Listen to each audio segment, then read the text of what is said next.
Olá, mais uma vez, sejam bem-vindos.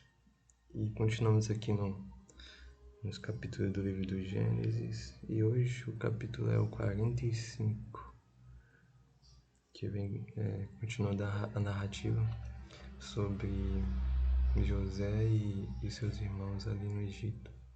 Estava acontecendo uma grande fome, Deus já tinha previsto isso e dado um sonho a Faraó.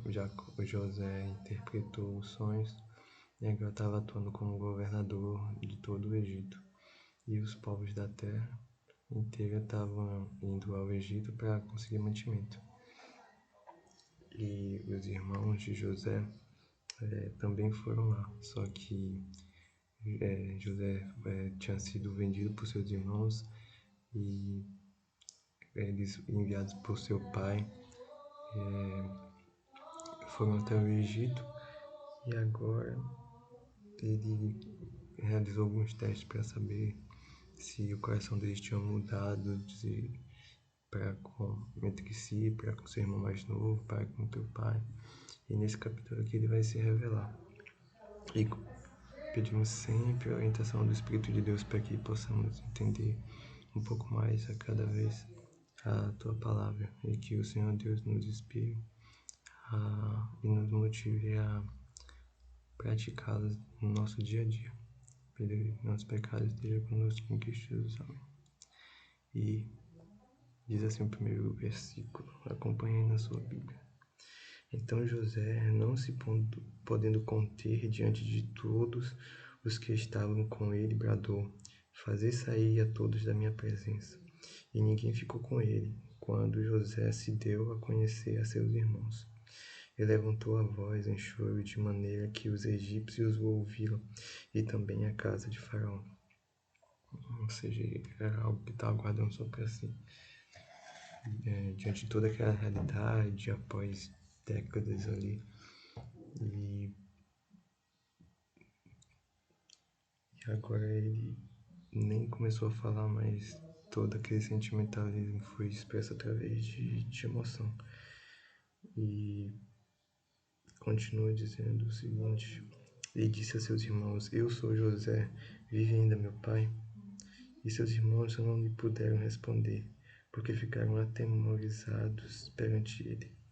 Ou seja, se todos saíram, ele já estava falando com os irmãos na linguagem dele mesmo, na linguagem hebreia. E os irmãos ficaram sem saber como se pronunciar, porque até então ele usava de tradutor. E disse José a seus irmãos: agora chegai-vos a mim. E chegaram-se. Então disse: eu sou José, vosso irmão, a quem vendeste para o Egito. Agora, pois, não vos entristeçais, nem vos irriteis contra vós mesmos, porque havedes vendidos para aqui, porque para a conservação da vida Deus me enviou adiante de vós. Porque já houve 2 anos de fome na terra, e ainda restam 5 anos em que não haverá lavoura nem colheita. Diante dessa afirmação, podemos concluir que provavelmente aquele mantimento teve em torno de 1 ano, né? Já que era a segunda vez que os irmãos de José estavam ali. Então se passou algum tempo. Então Deus me enviou, e ele estava usando também desse pensamento de positividade diante de toda essa situação. O que aconteceu é que de todos esses atos ruins, ele pegou e transformou em positividade diante de todas as aflições que estavam passando ali em terra estrangeira, como escravo, servindo ali em todas aquelas coisas. Mas mesmo assim, ele pensou positivo, porque no final, de que adiantaria, né? E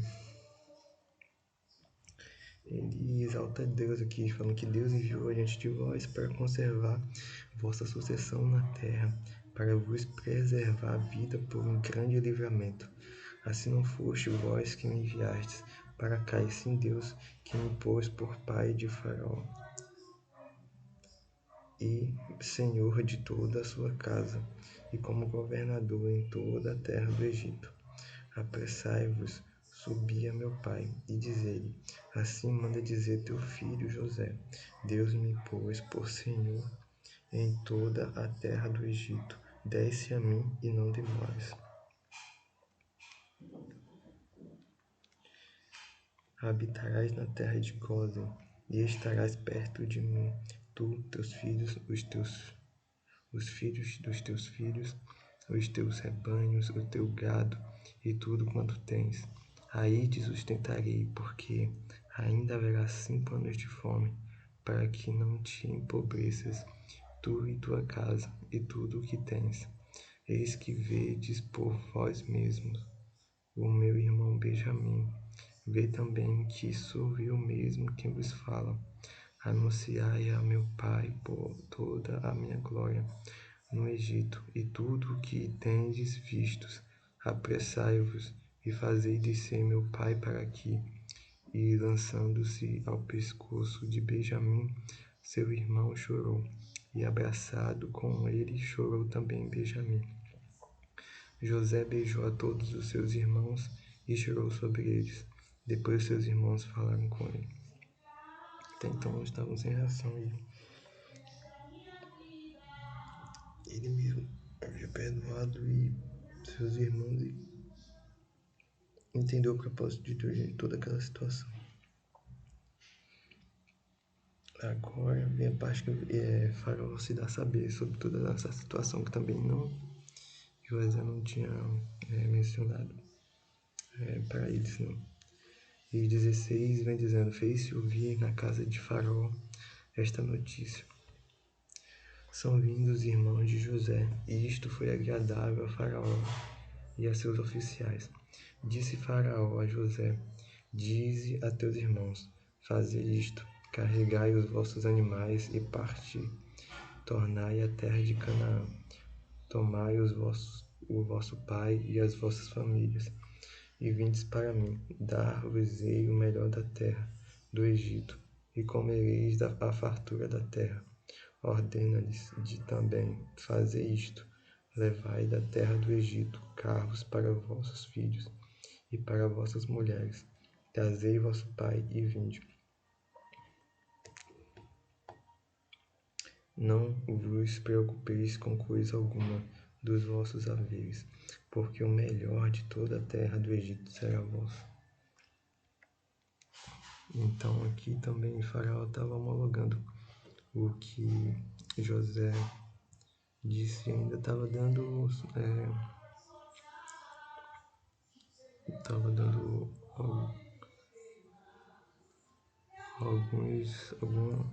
algumas facilidades ali, carros e tudo mais, e uma confirmação. E é interessante que aquela terra de Gósen é uma terra que para eles seria interessante, porque a despeito da cultura do Egito,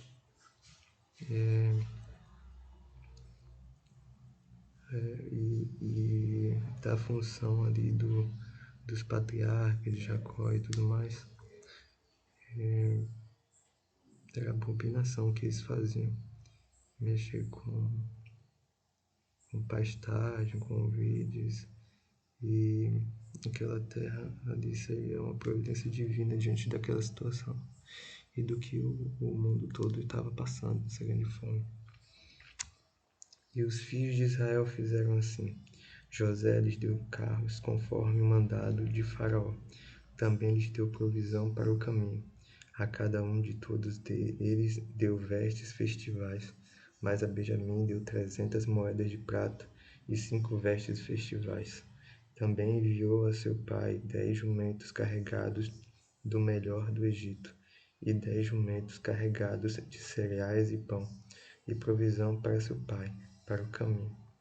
E despediu os seus irmãos ao partirem, disse-lhes: não contendais pelo caminho. Então subiram do Egito e vieram à terra de Canaã, a Jacó seu pai. Eles disseram: José ainda vive e é governador de toda a terra do Egito. Com isto o coração lhe ficou como sem palpitar, porque não lhes deu crédito. Porém, havendo-lhe eles contado todas as palavras que José lhes falara, e vendo Jacó, seu pai, os carros que José enviara para levá-lo, reviveu-lhe o espírito. E disse Israel: Basta, ainda vive meu filho José. Irei e o verei antes que eu morra. Seja,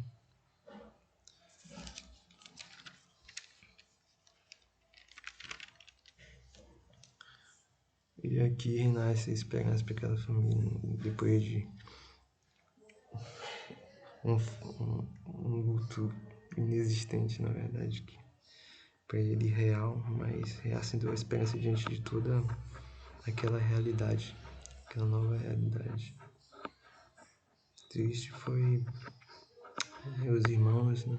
Tanto que José pede aqui para que não houvesse contendas entre eles durante o caminho, porque provavelmente eles iriam pensativos diante de tudo que eles fizeram, apesar de demonstrarem que haviam se arrependido diante de toda essa situação aqui na terra do Egito e nesse tempo. Mas o tentar convencer o pai agora, mostrar-lhe a realidade de seus atos, de tudo que ele havia feito. Apesar de tudo isso, a esperança renasceu no coração daquele velho pai que amava tanto seu filho. E certamente ele reconheceu o erro de ter preferido, né, e demonstrado isso abertamente diante dos outros filhos. Então, você vê que apesar de todas as coisas ruins, porque ninguém é perfeito em nada, mas o Senhor Deus, ele tem um propósito em tudo. Ele é especialista em transformar maldições em bênçãos.